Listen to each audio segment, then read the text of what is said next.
Hello everyone, welcome back to my YouTube channel. तो जैसे कि आप सबको पता है कि मैं अभी दिल्ली में हूँ और आज मैं दिल्ली से जा रही हूँ वापस पंजाब, उड़ता पंजाब। मैं उड़ के तो नहीं जा रही, मैं ट्रेन से जा रही हूँ बिकॉज वही फ्लाइट के फेयर बहुत ज़्यादा हाई हो रहा था। तो मैंने सोचा दिल्ली में इतना दिन में क्या ही करूँगी, तो मैं वापस चली जाती हूँ अपने भाई के पास। वापस से मेड मोड में आ जाऊँगी मैं अभी, क्योंकि वहाँ पे मुझे सारा काम करना पड़ता है। कपड़े धोना, खाना बनाना, बर्तन धोना, सब कुछ, जो कि मुंबई में मैं कुछ भी नहीं करती हूँ। और जैसे मैं अपने भाई के पास चली जाती हूँ मुझे सब करना पड़ता है, क्योंकि वैसे तो I am just a baby you know, लेकिन जब मैं उसके साथ रहती हूँ he is just a baby you know. तो बाकी लोग ऐसे हैं कि फेस वॉश ओह या,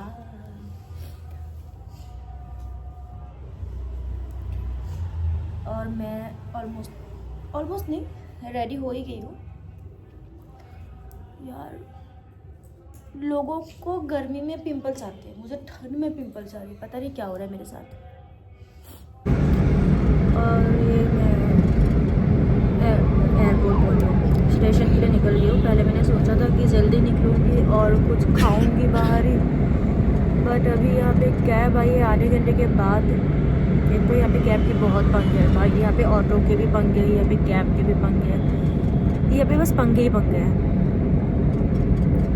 तो बस मैं जा रही हूँ स्टेशन, होपफुली मैं ट्रेन पकड़ लूँ। डर लग रहा है क्योंकि कट टू कट टाइम है अभी। मतलब मैं निकल गई थी 1 घंटे पहले से ही, मैं कैब बुक कर रही थी, बट कैब बुक हो नहीं रहा था और फाइनली अब हो गया। तो ये कैब में भी पंगे है क्योंकि इन लोगों को पुरानी दिल्ली स्टेशन में जाने नहीं देते हैं, ऐसा इन्होंने बोला। तो आधे में उतर के मुझे वापस से ऑटो लेनी पड़ेगी। ऑटो जाने देते ना भैया? हाँ, ऑटो लेनी पड़ेगी। ऑटो से फिर स्टेशन जाऊंगी। एक ही स्टेशन जाने के लिए मेरे को 2 बार गाड़ी चेंज करना पड़ेगा। हाय, मैं अपनी मुंबई को मिस कर रही हूँ। मुंबई में ऐसा कुछ भी नहीं है, कहीं पे भी कोई भी गाड़ी लेके चले जाओ कोई कुछ नहीं बोलेगा, बोल ही नहीं सकता। एक तो दिल्ली की ट्रैफिक मुंबई से भी खतरनाक है। आई मीन मुंबई में सिर्फ जो सिग्नल्स होते हैं, सिग्नल्स के ट्रैफिक होते हैं और वो मूविंग वाला मूविंग ट्रैफिक होते हैं।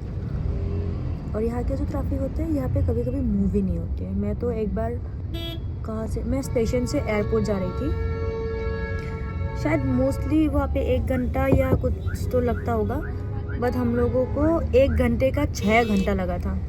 और उस टाइम कुछ तो हो रहा था यहाँ पे, पता नहीं क्या हो रहा था, बट बहुत टाइम लगता था। यहाँ के ट्रैफिक बहुत खतरनाक है भाई, बहुत खतरनाक।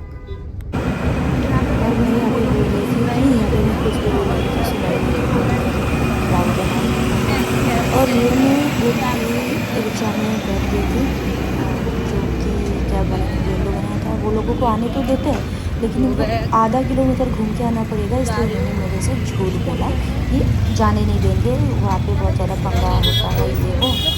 और ये देखो जा रही हूँ अभी। और फाइनली मैं पहुँच गई हूँ, जैसे तैसे करके दौड़ के भाग के। कैब वाले ने तो मुझे उल्लू बना ही दिया था, लेकिन ट्रेन की जो है ना, मुझे बहुत ही जीरो आइडिया है, क्योंकि जब भी मैं ट्रेन में ट्रैवल करती हूँ कोई ना कोई मेरे साथ होता ही है, तो कोई स्टेशन तक आके मुझे ट्रेन में बिठा के जाता है। और आज मैं कंप्लीटली अकेले ट्रैवल कर रही हूँ, वो भी ट्रेन में, और ऊपर से 2 बैग लेके, मतलब इसको लेके तो 3 ही है। और मैं यहाँ पे 500 रुपये दे रही हूँ, 500 रुपये। मतलब कुली बनना भी सही है, मतलब ज़्यादा नहीं, वो कितना ही मीटर लेके आया होगा मुझे, लेकिन 500 रुपये मांग रहे हैं। और मैं कुछ बोल भी नहीं सकती हूँ क्योंकि मेरे पास टाइम नहीं है बार्गेनिंग करने का, मेरी ट्रेन ना छूट जाए। तो मैं 500 रुपये देने के लिए मान भी गई हूँ। और अब वो सर पे एक लेके जा रहा है, ठीक है, इतना तो लेके जा रहा है, और एक तो चला के लेके जा रहा है, तो 500 रुपये।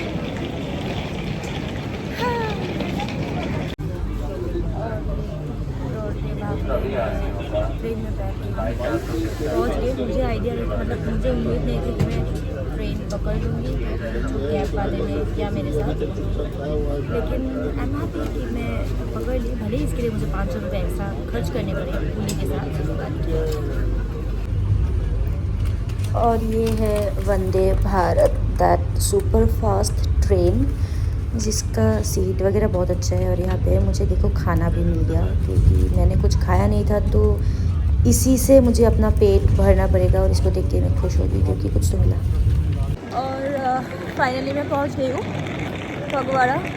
यहाँ से बाहर जाके ऑटो लेनी पड़ेगी, और ऑटो से मैं बाबू के रूम तक पहुँच जाऊँगी।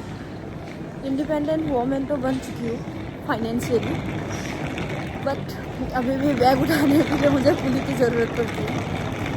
और आज दिन भर में मेरे ट्रेन के टिकट का फेयर इतना नहीं होगा जितना मैंने पुलिस को दिया होगा। दिल्ली में 500 रुपये, और यहाँ पे पता नहीं, मैंने तो पूछा भी नहीं कि कितना लेंगे, इसलिए मेरी मम्मी बोल रही है कि पहले पूछ लिया करो। लेकिन यार यहाँ पे एक ही कुली है, पूछूंगी और फिर वो नहीं माना तो दो बैग है मेरे पास, मैं 2 बैग लेके कैसे जाऊँगी ना, तो ठीक है। और बाहर निकलते ही मैंने ऑटो पकड़ ली और मैं बैठ गई ऑटो में। मैंने अपने आप को फुल पैक कर लिया था, बिकॉज यहाँ पे जो ठंड है ना, मतलब मुझसे तो सहन ही नहीं होता है। क्योंकि जब से मैं मुंबई शिफ्ट हुई हूँ ना, ठंड के मौसम में मैं कहीं मतलब रही ही नहीं हूँ। ठंड में मैं जाती ही नहीं थी। आसाम में ठंड होती है, बट इस टाइम में मैं मैक्सिमम टाइम मुंबई ही रहती थी, तो ठंड का तो मेरे साथ लेना देना था ही नहीं। और इस बार का तो पूरा विंटर सीजन मैंने अच्छे से ठंड को एंजॉय किया है। मेरी स्किन की जो लगी हुई है वो तो मैं बोल ही नहीं सकती। और ऐसे ही ठंड के मज़े लेते हुए मैं पहुंच गई अपने भाई के रूम पे। और आज के लिए इतना ही, बाय बाय।